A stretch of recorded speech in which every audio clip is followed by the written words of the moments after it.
I still need to think about what I need to say.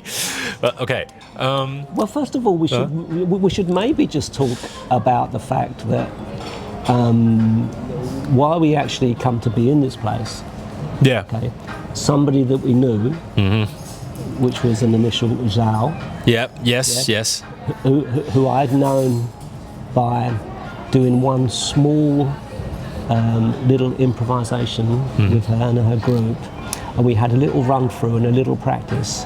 And I'm gonna, hopefully Zhao is okay with me saying this, she texted me on my phone and said, "Hey Derek, how you going?" And then she mentioned you, who I didn't know, and suggested that maybe something could happen between us both, which would be something we're both interested in, which is improvising. Yep. And she was very kindly, she sort of said, "Oh, you were so patient with me." Yeah. And so she said, like it may well be that this might be a good fit. Yep.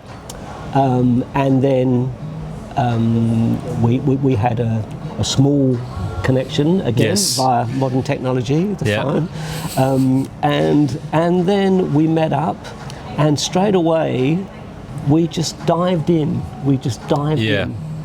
And you were, which is your nature, I think, you were so self-deprecating, and you were so sweet.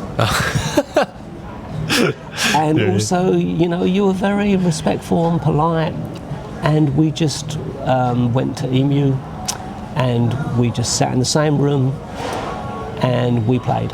Yes. And straight away, which, because I'm old, I really find a way to trust my gut feeling about people. And straight away I knew that it was going to work. Right, okay. And again, you were so lovely and you were so self-deprecating. Right. And yet all the while, your playing had a certain quality, which for me was a validation, first of all, for me having the gut feeling that this is going to be good, this is going to work. Yeah. And also I felt connected to your process, which is how you had learned your craft, your skills. You had a knowledge of music outside of your own field. Yep. And so that was the beginning, and that is how we now find ourselves talking. Yeah, that's right. Yeah, because it's the really kind of the same perspective as well, because I have no idea who you were, and when Zhao offered me, quite a few options, and then of course one of the people was Julian Ferreiro. Yes. And I know Julian Ferreiro, him being kind of a big name. Yes, and then I just go like, oh, I feel very intimidated by it. Yeah, but he's very nice. Yeah, of course. Yeah, I mean, I've talked to him as well, but I just feel like maybe I'm not ready to work with a professional. And then I was just like, oh, Derek, I don't know who this Derek guy is. And I was just like, all right, let's go for Derek. And and I looked you up, and then I didn't realize you're like a very established musician as well. And I think it's just because I'm old. Really, so I just went like, oh crap, like I'm gonna end up working with established experienced musicians. But and then we played, and then I'm glad that we work very well together, and you really know how to, I guess, give me more space to do my thing, and while you're trying to assist me and support me through this whole journey of improvisation, because I never played anything improv out in public, which is going to be very interesting and a little bit daunting. And of course this graphic score as well, that I never actually attempt to look at a graphics score properly. I always looked at them and was like, oh, this is nice, but but this is going to be like the very, very first time that I am going to do a concert, do like an entire concert with graphic scores, Yeah. which I've met the composer through Boston, which is another very weird coincidence as well. So I guess with you, like, how did you encounter your first graphic score? What was your first experience like? That is a good question. So, again, coincidence, synchronicity, all of that. Probably my first graphic score situation came through another connection of ours, Stephen Whittington, and an amazing musician called Cornelius Cardew, who had an amazing influence on so many musicians, being around in the early 60s in England. He was a classical pianist trained. And another weird point of synchronicity was that it wasn't until after a while of being completely seduced by Cornelius and his approach through Treatise, which is a manifesto, a communist manifesto, I'm guessing, and these early graphic scores, which were just hand drawn and had some small pieces of information that you could follow. So his dad was a potter. My wife is a potter, Kirsten, and Michael Cardew was his dad. And I've met his brother, Seth Cardew, who runs a pottery in Yorkshire, in England. And so there's this weird confluence of people and connections. Stephen Whittington spoke about this, and I then become interested as a way to continue developing a voice away from jazz, which was my history. I'd spent 40 years chasing Coltrane, and this was a way to try and step outside of that and get to actually develop an improvisational language of my own. Yeah. Away from the actual rules and stylistic boundaries. I was like a hostage to that whole art form, and so I just needed, eventually, after years and years and years of chasing this thing, to try and see if I could connect more with actually what it is to be Derek. And so for me, looking at a different form of notation and then responding to that was really liberating. Yeah. In all senses. Yeah. Is that the same for you? Yeah, it certainly is, because this is like the first time I'm playing with you, and maybe it's just because my musicianship grew a lot after my study in the United States for a very short period of time, but it's very intensive. And I guess I started to learn how to listen properly. And it's just very liberating, and just I need to get a little bit more confident with how I play and all those things. But it's just, I don't know, it's such a unique feeling, because you just know nothing's gonna go wrong. But there's absolutely nothing will go badly, as as long as you feel confident and feel good about what you're doing. And it's just this kind of freedom that I never experienced in my life. That's going like, wow, we're really making music on the spot with no sort of like chord structures or whatever in it, and just kind of going with sound and responding to sound simultaneously. So it's truly a liberating experience that I don't think I can get anywhere else outside, within the classical field. So I mean, so graphic score is certainly a very interesting field to explore. It is strange, and I'll be very interested to know your thoughts about this. When you speak to anybody about some form of musical freedom, they just feel, well, there are two ways. Some people are all of a sudden constricted because the actual notation on a piece of paper is like almost like someone holding your hand and guiding you through it. You learn how to read, and then you just follow the bouncing ball. Yeah. And then you get to the end, and that's like as perfectly as possible. Yeah. And that's as the composer intended. Yeah. And so that's a big success. Yeah. Now with freedom, you realise that you've got all of these choices to make. And so the first thing that usually goes out the window is actually all of that history that you've got, which is based on first principles. Playing in tune, playing nicely with the other people if you're playing in an ensemble. Yeah. The character, you have to give a certain note. And so I've realised that actually to play free, it means you have to really, really make sure that all of those foundations are in place. Yeah.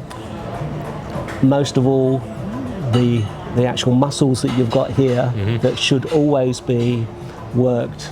Yeah.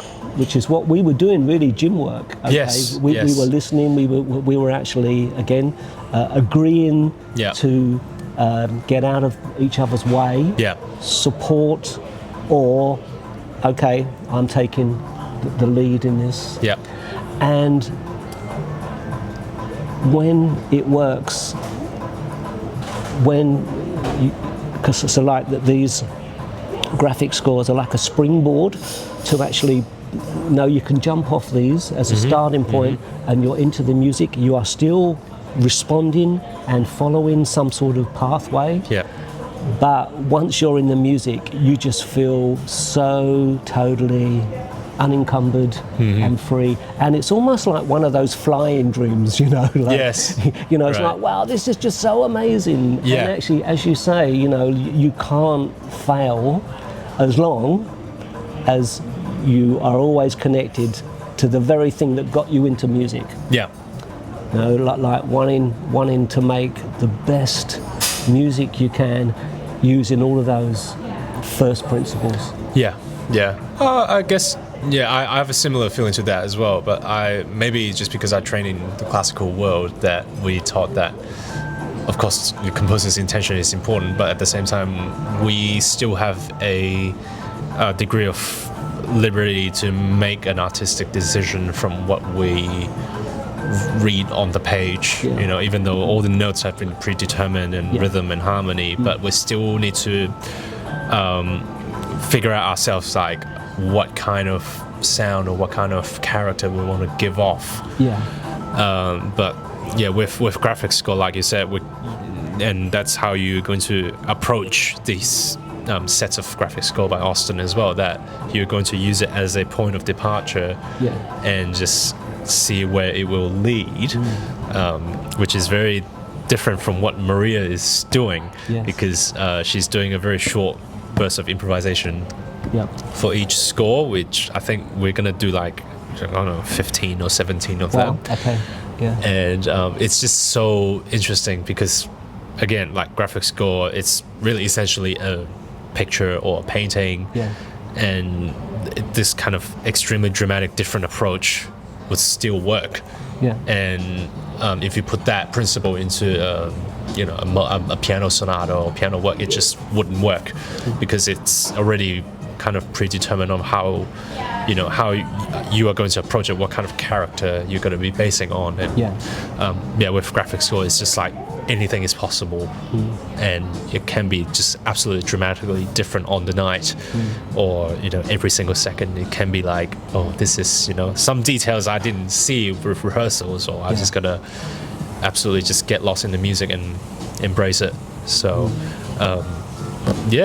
I guess we can talk a little bit more about why did you choose this approach with this set of graphic scores, in terms of using it as a point of departure rather than doing what Maria did, which is kind of short bursts of simple ideas. I feel over the past probably 10 to 15 years, I've much preferred the long form approach. Whereas it means actually I have to make a decision and then stick with the decision. And I've realized that for me, some of the best music that I've ever been involved in has been when the actual core material is much more precise and much more contained. Yeah.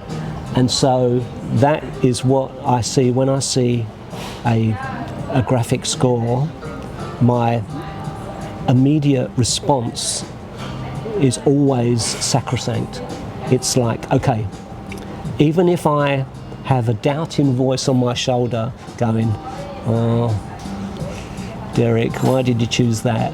I've found that actually it has to be my immediate response. Yeah. And so then, once I've chosen that, even if it's a glorious failure, it's much better than going, oh, maybe I'll do something and I'll change track. Yeah. It can't be change tracking. And I think that is one of the things that I found with you too. Actually, again, only just meeting each other and then going in and playing, that actually we developed an understanding that actually we're thrust into the music and that's what we're dealing with. Yeah. And for me as well, the long form of it, the long form is much more agreeable to my aesthetic, I suppose. Yeah. Okay. Yeah.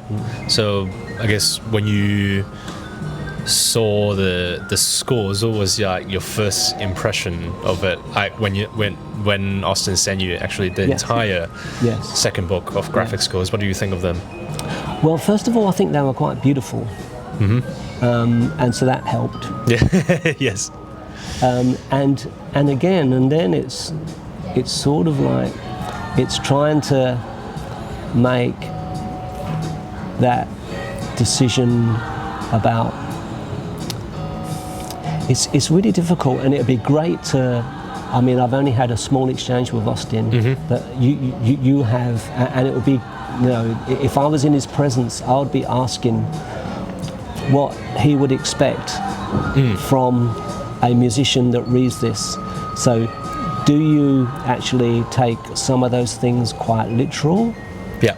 And when he does a gesture, a colour gesture, what is his thought processes for that? Is that too an improvisation? Yeah.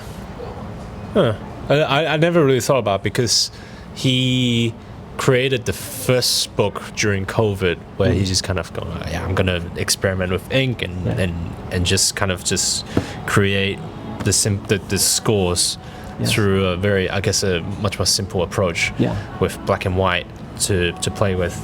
And of course the second book is very different because he used color, and throughout the scores the colors are quite complex, I would say. Yes. I'm not a color theorist, so I was just kind of going with what my gut feeling is telling me, but it's certainly he has a very good understanding of color. Yeah. And it is very interesting, even though I'm assuming that he uses the same principle to approach these things. Yeah. It is dramatically different, and you can see it's much more liberating with the splashes of ink and all those things. So it's going to be a very interesting concert. It is going to be very interesting. Yeah. I mean, so it will be perhaps it will be when we play 3 people improvising. It will be Austin improvising with his initial graphic score. Yeah. And then you and I responding to each other and to the score. Yeah. And so in a way, it is a trio. Yes, with him metaphysically being in the venue I mean, of course, I couldn't fly him here to work with us because I very much like to, I guess, show him around Australia and just kind of work with him in person. Yeah. I mean, of course, if I'm a millionaire, I can do that Absolutely. easily. But it won't be long. Yeah. Well, I hope I can be successful. But yeah, it is. He's a very interesting guy to talk to, and the fact that I will have a chance, which I don't know yet, that if I get to work with him in person, I'll be just very honored to actually work with him. But I guess one last question is, what do you hope the audience to, I guess, find out or expect or walk away with? That is a good question. I think, what does an audience, what do they expect whenever they actually attend a concert? They expect, this is connected to something we were saying before this conversation, they expect to see two human beings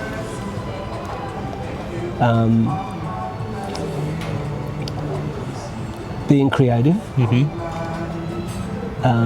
being artistic. Yeah. That's a tricky word. Yes. But I mean that in just a naive sense, actually, to actually using all of our years of studying, of loving, of listening, music, and to actually bring that to bear on the concert. Because whenever I've seen a really good concert, a really good artwork, a really good cinema, a really good play, and even a really good conversation, there is just something that actually moves me. Now, it may be, that I don't even understand why it moves me, but I later think back on it and I realised that there was something that was significant.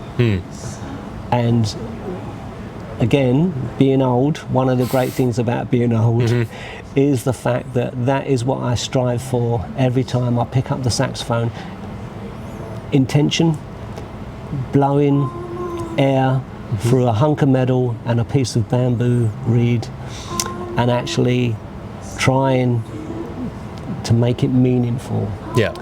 So here we are with a graphic score, with all of our histories that are so diverse. Yes. And yet, there we are. Yes. Because of that. Yes. That's it. Yes. That's, the graphics score brought everything together. Absolutely. And all the coincidences that brought us together as well. Yeah. So, but also it's your courage. And again, I mean, I'm lucky enough to have actually been connected to that hunk of metal and still love it. Yeah. But also, to have been allowed through the generosity of family, wife, and to actually, develop a love for freely based music. Based on all of those first principles, and actually it sustains you. And it's the recognition that actually that is going to be, for me, invested in the performance. Yeah. Wow. That's great. Well, thank you, Derek. Thank you. Concert will be on the 1st of May, and student tickets are only $10, so please come. Yes, please come. Please come.